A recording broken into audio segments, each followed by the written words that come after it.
1 कटोरी,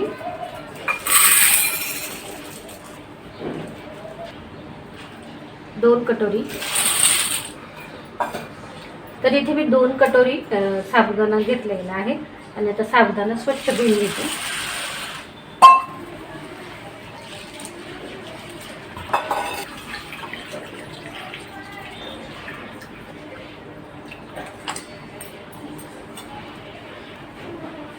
आता आपण 2 कटोरी साबुदाणा घेतला होता ना, तर आपल्याला 1 कटोरी पाणी घालायचं आहे.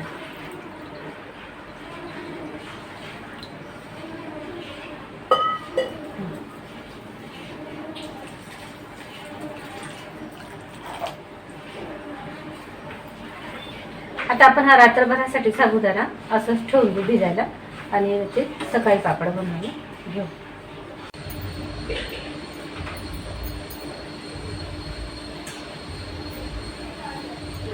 सकाळ झालेली आहे आणि हा बघा साबुदाणा किती छान भिजलेला आहे.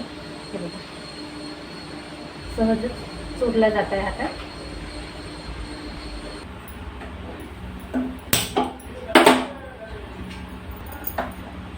तर इथे मी जाड बुडाचं पातेलं घेतलं आहे. हे स्टीलचं आहे पण खूप जाड आहे, त्यामुळे हे पातेलं काही बुडी लागत नाही किंवा जळण्याची भीती नाही. तर इथे ह्या कटोरीने मी 2 कटोरी साबुदाणा घेतला होता. तर आता एका कटोरीला आपल्याला 5 कटोरी पाणी घालायचे, म्हणजे आपल्याला एकूण 10 कटोरी पाणी घालायचे. 2 3 4 5 6 7 8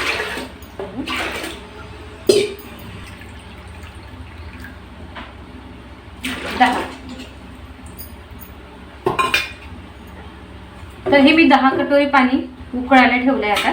आता पाणी उकळेपर्यंत आपण बटाट्याची साल काढून त्याचा किस तयार करणार आहोत.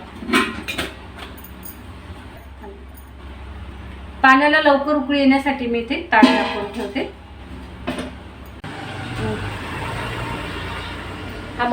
हा मोठा बटाटा आहे आणि हे मीडियम साईजचे आहेत. तर तुम्ही मोठ्या आकाराचे जर असले तर 3 किंवा 4 बटाटे घेऊ शकता. तर इथे मी हे लहान आहेत म्हणून मी इथे 5 बटाटे घेतलेले आहेत. तर याचे आपण साल काढून घेऊ.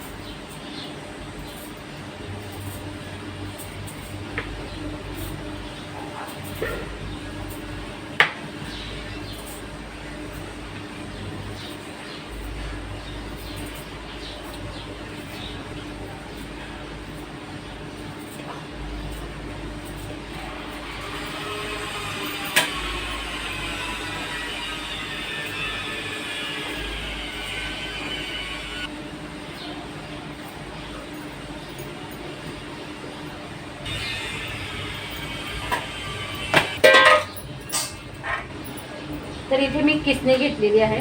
तर बारीक किसणी नाही घ्यायची आपल्याला, अशी जाड पडेल की जसा आपल्याला मोठी किसणी घ्यायची आणि आपल्याला असं उभंच किसायचं आहे अशा प्रकारे.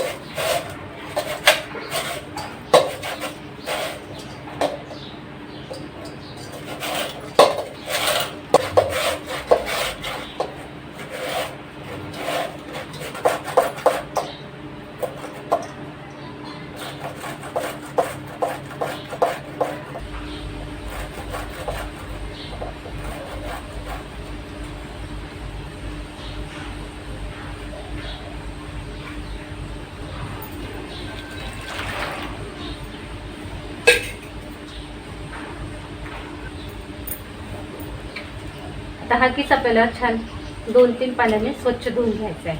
याचा सगळं स्टार्च आपल्याला काढून घ्यायचा आहे, म्हणजे आपल्या बटाट्याचा किस काळा नाही पडणार पापडमध्ये.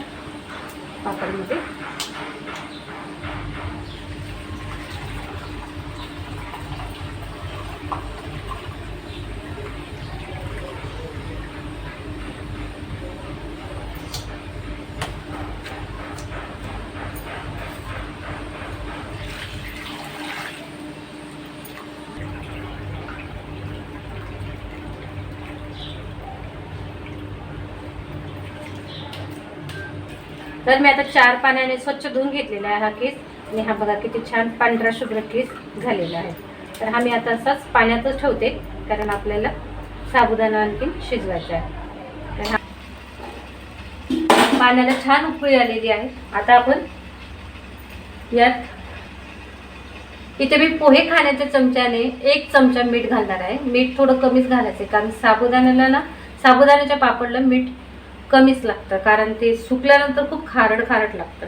म्हणून मी ते 1 पोहे खाण्याचा चमचाभर मीठ टाकलेलं आहे.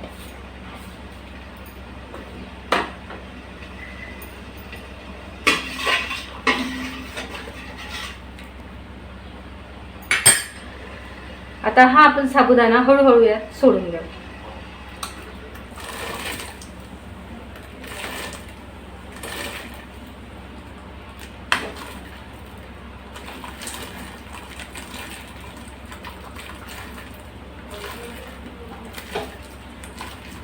साबुदाणा भिजवताना लक्षात ठेवायचं आहे, मी ज्या पद्धतीने साबुदाणा भिजवला आहे ना त्याच पद्धतीने भिजवायचा आहे.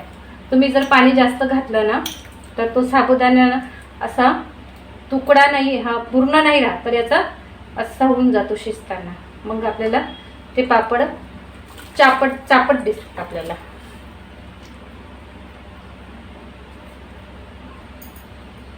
आता हा आपण मिक्स करून घेऊ.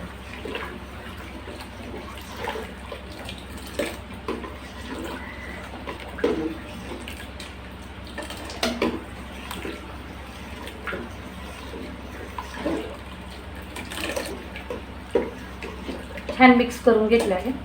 आता याला पण 5-7 मिनिटे शिजू द्यायचं आहे.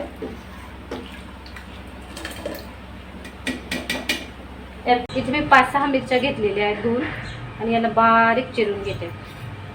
अगदी बारीक चिरायचे आहे.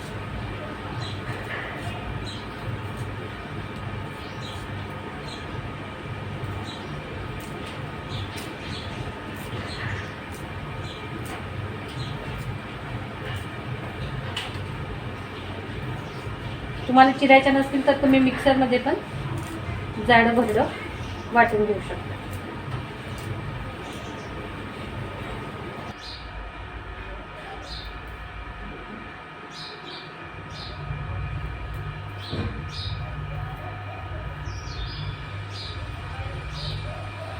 हे बघा इतक्या बारीक चिरून घेतल्या आहे मी.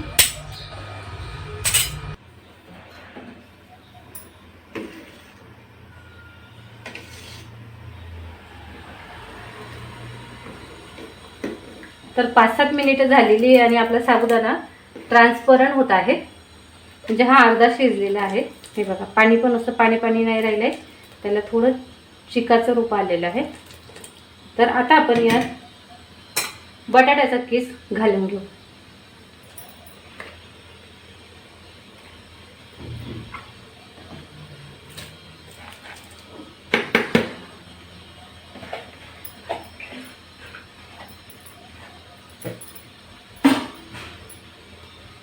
याला मिक्स करून घेऊ.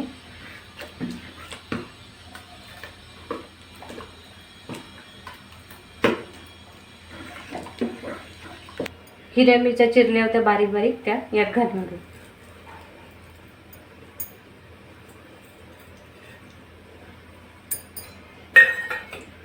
याला मिक्स करून 2-3 मिनिटात आपल्याला असं हलवत राहायचं आहे, जेणेकरून आपलं बुडी लागणार नाही.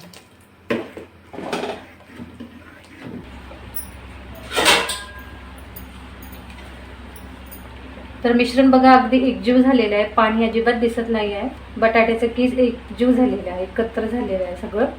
आता हे आपलं छान शिजलेलं आहे. तर याला 20-25 मिनिट शिजायला लागलेली आहेत. हे बघा आता मी गॅस बंद करून देते आणि मिश्रण थंड होऊ देते 5-7 मिनिट, म्हणजे आपल्याला प्लास्टिकवर टाकून घ्यायचे पापड म्हणून. आणि थोडंसं हे पातळ आहे अगदी, तर पूर्ण घट्ट येते आणि छान पापड बनतात आपले. तर आता मी गॅस बंद करून देते, तोपर्यंत प्लास्टिक वगैरे टाकून देते.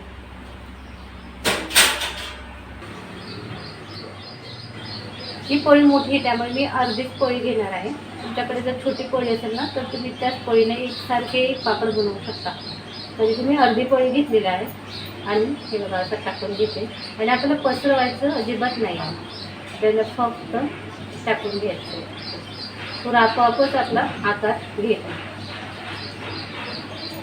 तर असंच मी अर्धी पोळी घेऊन पापड बनवले. हे बघा मी अजिबात पसरवलेलं नाही आहे.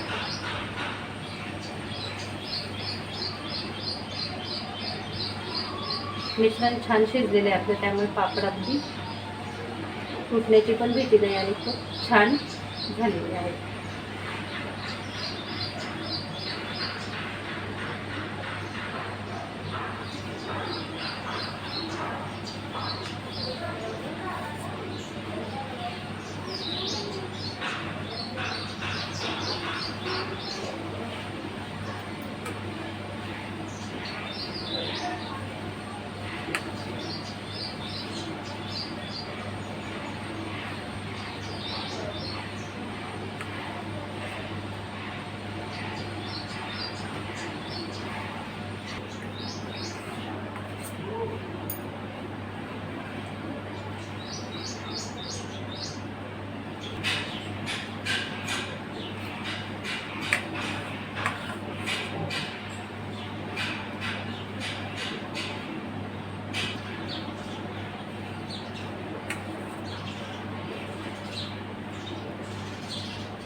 तर अशा प्रकारे हे सगळे पापड पसरून घेतले आणि हे बघा अर्धा किलो साबुदाण्याचे एवढे भरपूर पापड बनलेले आहेत.